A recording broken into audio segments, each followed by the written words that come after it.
On to our next speaker, Dr. Neeraj Kungar, who is the Medical Director of Ajmer CFS Group of Hospitals, who is again going to tell us something very relevant and a learning video. We look forward to hearing from you, Dr. Neeraj.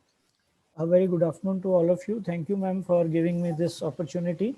I'll be talking on capsulorhexis in intumescent cataract. Are you getting me? No. Dr. Neeraj, we can't see your video. No, we can hear you, Neeraj, but... Okay, I'm just sharing my screen.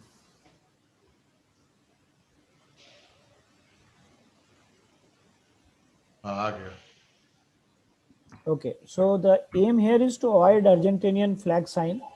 So there are various ways. We'll just go through few techniques. One is the conventional capsulorhexis. Here we just make a small nick in the anterior capsule and wait for the milky fluid to escape, because it is the fluid which is causing increased intralenticular pressure. So to decrease this intralenticular pressure, which is dangerous and which is the root cause for Argentinian flag sign, we need to decrease this intralenticular pressure and let the fluid escape. Then again we replenish the visco, and then we make a smaller rhexis initially. I am doing it from the main port, but we can have a much better control if we go through the side port, or we can make a graded incision, main port incision, that is we can increase it later. So, but this is basically a two-step procedure. One is you make a smaller rhexis, do your phaco, and then you increase the rhexis size after implanting the IOL. So thus you can achieve this good capsulorhexis. The second technique that I use is phacocapsulotomy. Here the settings are phaco only, torsional 80% fixed, vacuum 150, flow rate 28, and enter at position 0 after injecting a higher order visco. Another point is that we should always use a higher order visco. You can see the moment I go to the foot position 3, there is a sudden flattening. You can see the fluid is sucked in the phaco probe, and there is a sudden flattening of the anterior capsule. The pressure is gone and the fluid is gone, and now we can make a capsulorhexis very comfortably.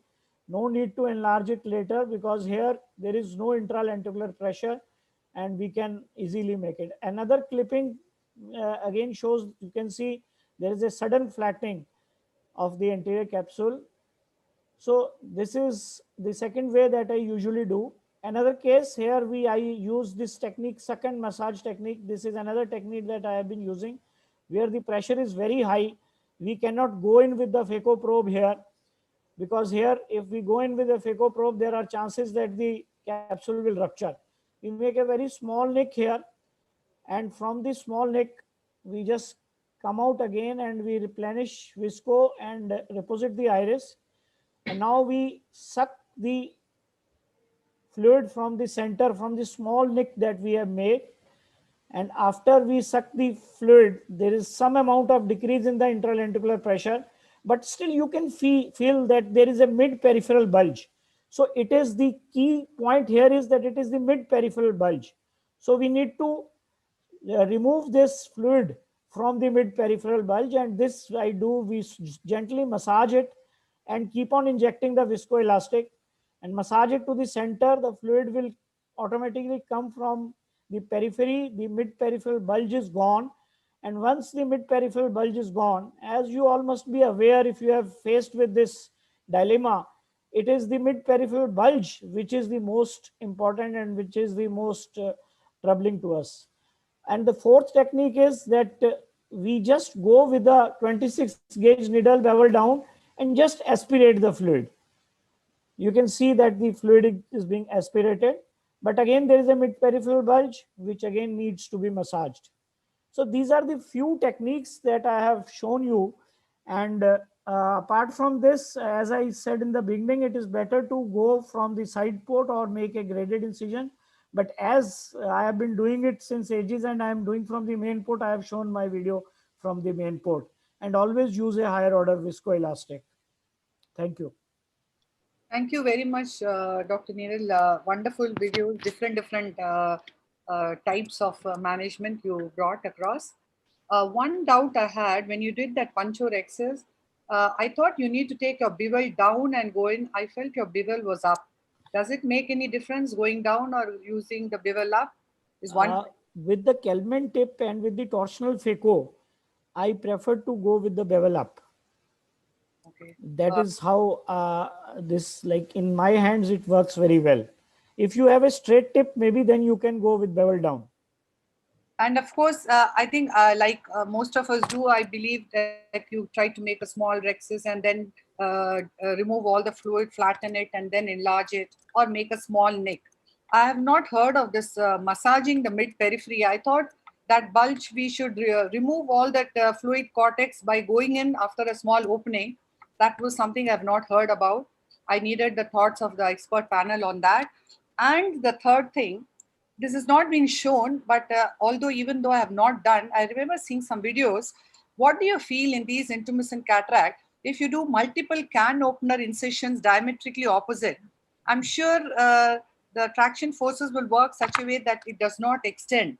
Would you think that could also be tried out in these intumescent cataract, and then you use your forceps to carry on with the flap and complete it?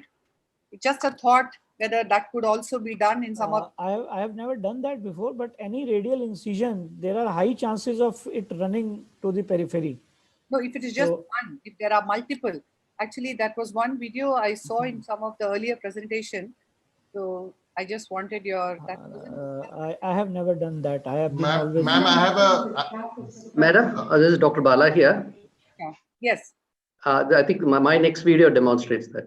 Okay, 1 minute. I wanted to ask Dr. Namrata Sharma, ma'am, for the benefit of all the ophthalmologists, general ophthalmologists, when you look at a case of an intumescent cataract, with your experience, can you predict that there's a high probability that in this case, Argentinian flag will happen no matter how careful you are? Yes, I would say for number of answers is that if I have an access to an anterior segment OCT and there are fluid pockets are there, those fluid pockets could be released, and in those cases you could actually get away with a good round rexus. But only in those cases where it's swollen lens matter, which is jelly-like, in those cases you could get a rip. I would want Namrata, ma'am. Chitra has very beautifully, I think, explained it. If I do have an anterior segment OCT and if intraop OCT microscope is there, it doesn't matter whichever you have. And you can see those dark areas in between, which are fluid-filled spaces, then you know it will probably not go into extension.